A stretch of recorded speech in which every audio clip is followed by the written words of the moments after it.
जय श्री कृष्णा, राधे राधे। स्वागत है आप सभी का आपके अपने भक्ति सागर चैनल में। दोस्तों, आज हम सावन मास की पूर्णिमा, शुभ मुहूर्त, पूजा विधि और पूर्णिमा का व्रत कब रखा जाएगा की जानकारी लेकर आए हैं। इस वर्ष सावन का महीना 11 जुलाई 2025 से शुरू हुआ था, जिसके बाद देश भर के शिवालयों में भोले के भक्तों ने महादेव की खूब सेवा पूजा की। अब इस महीने का अंतिम दिन 9 अगस्त को पड़ने वाला है। हिंदू पंचांग के अनुसार सावन मास की अंतिम तिथि को सावन पूर्णिमा के नाम से जाना जाता है। इस दिन का चंद्रमा पूर्ण उदय और बलवान होता है। इस दिन धार्मिक, आध्यात्मिक तथा सांस्कृतिक दृष्टि से कई महत्वपूर्ण पर्व मनाए जाते हैं। इस दिन रक्षाबंधन, ऋषि तर्पण, उपाकर्म और सत्यनारायण व्रत का विशेष महत्व होता है। यह दिन श्रावण मास की परिपूर्णता का प्रतीक है।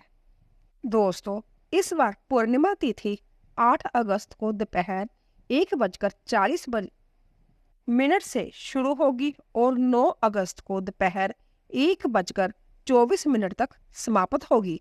ऐसे में सूर्य उदय 9 अगस्त को मिल रहा है, इसीलिए 9 अगस्त को रक्षाबंधन मनाया जाएगा और इसी दिन ही पूर्णिमा होगी। सावन पूर्णिमा का धार्मिक महत्व। यह भाई बहन के प्रेम और रक्षा के संकल्प का पर्व है। बहनें अपने भाइयों को राखी बांधकर उनकी लंबी आयु की कामना करती है और भाई आजीवन उनकी रक्षा का वचन देते हैं। ब्राह्मण एवं द्विज वर्ग इस दिन वेद अध्ययन आरंभ करते हैं और ऋषि के प्रति कृतज्ञता व्यक्त करते हुए तर्पण करते हैं। और सत्यनारायण व्रत कथा भी इस दिन होती है। यह व्रत धन, सुख और शांति की प्राप्ति हेतु किया जाता है। माना जाता है कि इस दिन भगवान विष्णु सभ्य भक्तों को आशीर्वाद देने आते हैं। इसके अलावा विद्यार्थी इस दिन अपने गुरु का पूजन करते हैं और शिक्षा हेतु ब्रह्मचर्य का पालन का संकल्प लेते हैं। सावन पूर्णिमा की पूजन विधि क्या है, जानते हैं। ब्रह्म मुहूर्त में उठकर पवित्र नदी, तालाब या घर पर स्नान करना चाहिए। इस दिन लोग तीर्थ में स्नान और दान भी करते हैं। सत्यनारायण व्रत कथा व पूजन करने से पहले शुद्ध वस्त्र धारण करें। घर के पूजा स्थान को स्वच्छ कर ले। उत्तर पूर्व दिशा में पूजा की व्यवस्था करें। भगवान विष्णु के सत्यनारायण स्वरूप की मूर्ति या चित्र स्थापित करें। पंचामृत से अभिषेक कर पुष्प, धूप, दीप नैवेद्य अर्पित करें। कलश पर स्वास्तिक बनाकर आम पत्रों से सजाए और उसके ऊपर नारियल रखें। व्रत कथा का पाठ करें और श्री विष्णु को भोग लगाकर उनकी आरती करें। तो दोस्तों, आइए शुरू करते हैं सावन पूर्णिमा व्रत कथा। आइए शुरू करते हैं। द्वापर युग में यशोदा माँ ने श्री कृष्ण से कहा, हे कृष्ण, तुम सारे संसार के उत्पन्नकर्ता, पालनहारी और सहार करता हो। आज मुझे कोई ऐसा व्रत बताओ जिसको करने से मृत्यु लोक में भी स्त्रियों को विधवा होने का डर न रहे तथा यह व्रत सभी मनुष्यों की मनोकामना पूर्ण करने वाला हो। श्री कृष्ण कहने लगे, हे माता, तुमने अति सुंदर प्रश्न किया है। मैं तुम्हें ऐसे एक व्रत के बारे में विस्तार में बताता हूँ।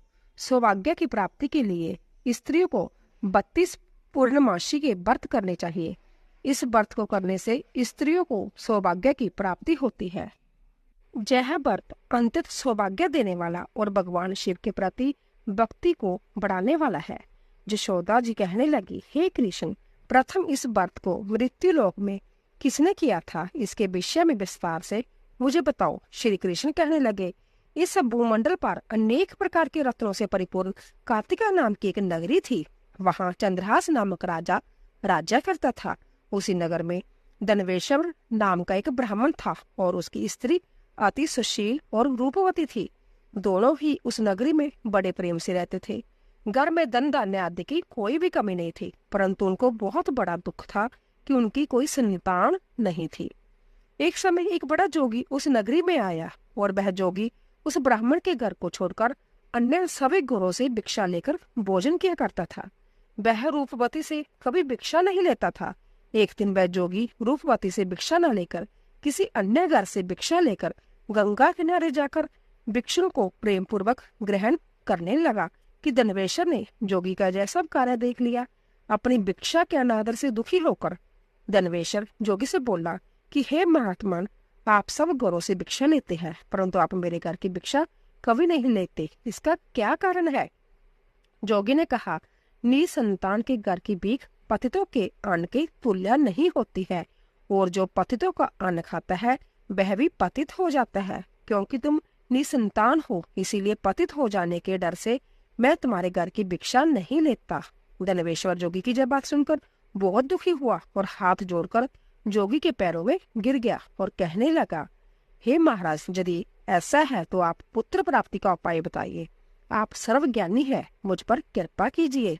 हे भगवान, मेरे घर में धन की कोई कमी नहीं है, परंतु मैं पुत्र ना होने के कारण अत्यंत दुखी हूँ। आप मेरे इस दुख का हरण करें, आप समर्थ्यवान हैं।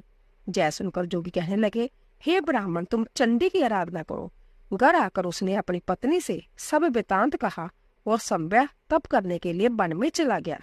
वन में जाकर उसने चंडी की उपासना की और उपवास के चंडी ने 16वें दिन उसको स्वप्न में दर्शन दिया और कहा, हे धनवेश्वर, जा, तेरे घर पुत्र होगा, परंतु वह 16 वर्ष की आयु में ही मृत्यु को प्राप्त हो जाएगा।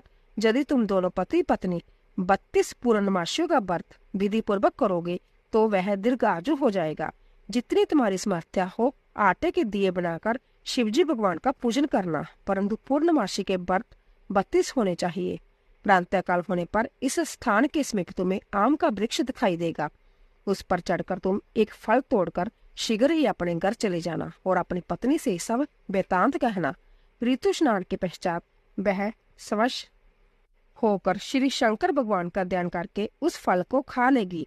शंकर भगवान की कृपा से उसको गर्भ हो जाएगा। जब वह ब्राह्मण प्रातःकाल उठा तो उसने एक स्थान के पास ही आम का वृक्ष देखा, जिस पर एक अत्यंत सुंदर आम का फल लगा हुआ था। उस ब्राह्मण ने उस आम के वृक्ष पर चढ़कर फल को तोड़ने का प्रयत्न किया, परंतु वृक्ष पर कई बार प्रयत्न करने पर भी वह चढ़ नहीं पाया। तब उस ब्राह्मण को बहुत चिंता हुई। तब विघ्न विनाशक श्री गणेश भगवान की वंदना करने लगा।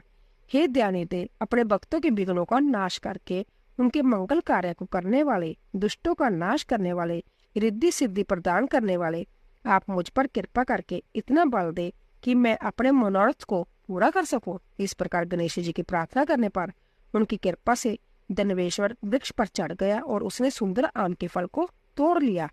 और धनवेश्वर ने सोचा, जो वरदान से फल मिला था वो यही है और कोई फल तो दिखाई नहीं दे रहा। उस धनवेश्वर ब्राह्मण ने जल्दी से घर जाकर अपनी पत्नी को वह फल दे दिया और उसकी पत्नी ने अपने पति के कहे अनुसार उस फल को खा लिया और वह गर्भवती हो गई। देवी जी की असीम कृपा से उसे एक अत्यंत सुंदर पुत्र उत्पन्न हुआ, जिसका नाम उन्होंने देवीदास रखा। माता पिता के हर्ष और शोक के साथ वह बालक शुक्ल पक्ष के चंद्रमा के भांति वह बालक अपने पिता के घर में बड़ा होने लगा। भगवान की कृपा से वह बालक बहुत ही सुंदर, सुशील, विद्या पढ़ने में बहुत ही निपुण हो गया। दुर्गा जी की आज्ञा अनुसार उसकी मिटाने 32 पूर्णमासी का व्रत रखना आरंभ कर दिया, जिससे उसका पुत्र बड़ी आयु वाला हो जाए। 16वां वर्ष लगते ही देवीदास के माता पिता को बड़ी चिंता हो गई कि कहीं उनके पुत्र की इस वर्ष मृत्यु न हो जाए।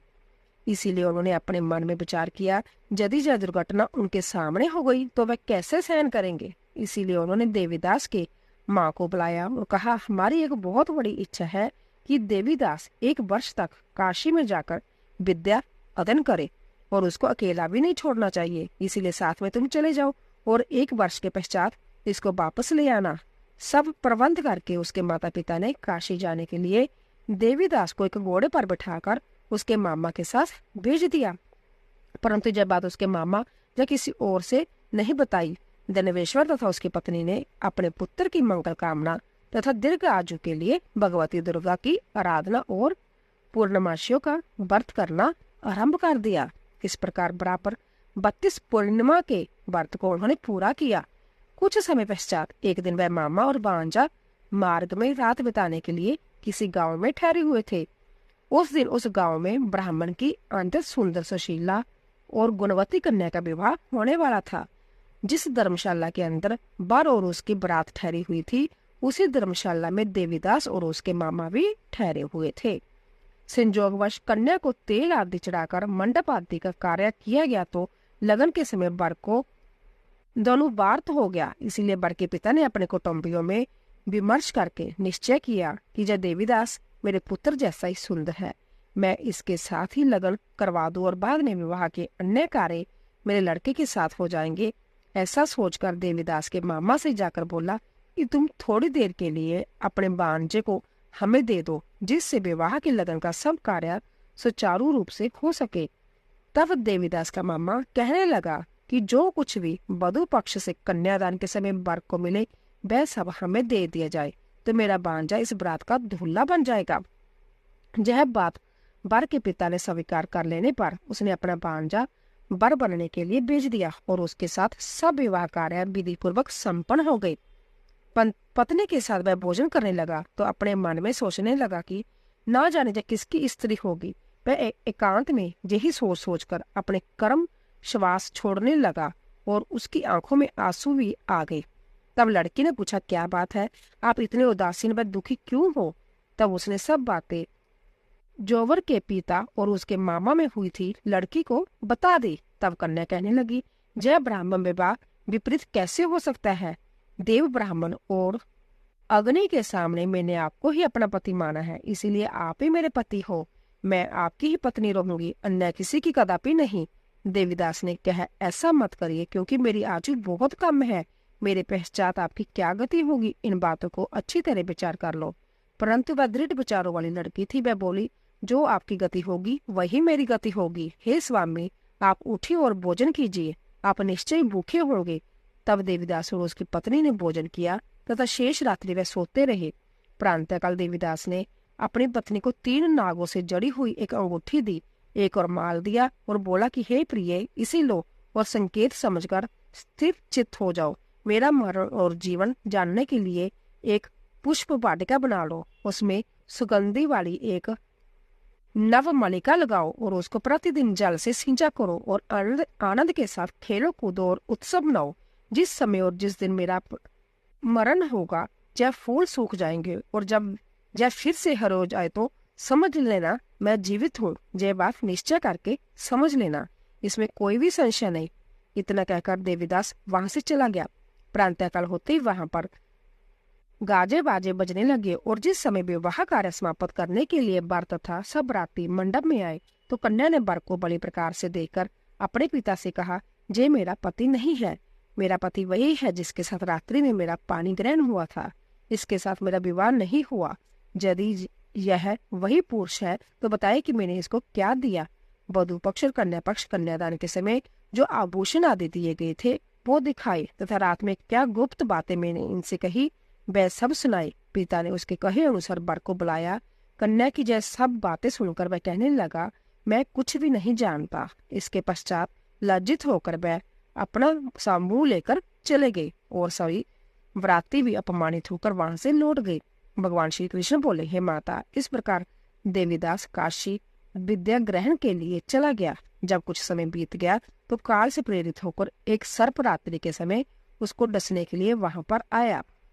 उस विषधार के प्रभाव से उसके शयन का स्थान चारों ओर से विष की ज्वाला से विषैला हो गया, परंतु व्रत के प्रभाव से उसको काट नहीं पाया, क्योंकि पहले ही उसकी माता ने 32 पूर्णमासी का व्रत रखा हुआ था।